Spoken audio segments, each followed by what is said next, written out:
after being convicted in his New York criminal trial, former President Trump is in Beverly Hills raising millions for his re-election campaign, and his supporters are still opening their checkbooks. Big time.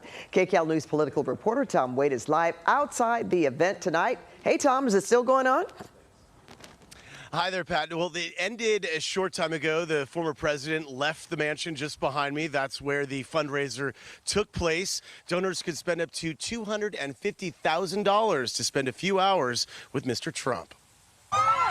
The crowd goes wild as former President Trump arrives in Beverly Hills for a high-dollar fundraiser.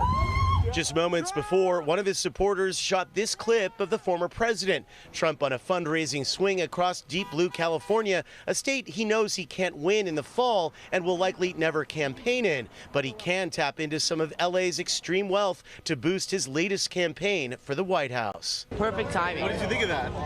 We were planning on leaving.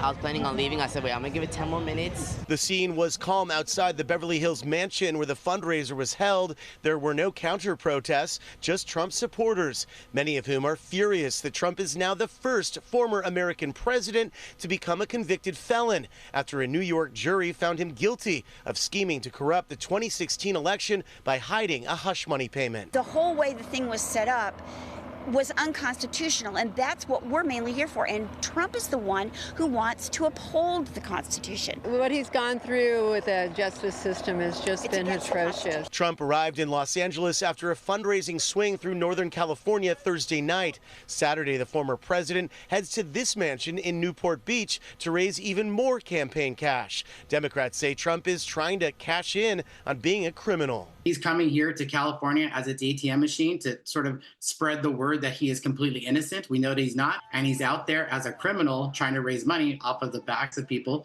who believe in his rhetoric. Unlike in San Francisco last night, tonight there were no clashes between protesters and counter-protesters. As I reported there were no counter-protesters that showed up to the event today. Reporting live in Beverly Hills, I'm Tom Waite, KCAL News. All right, Tom, thank you.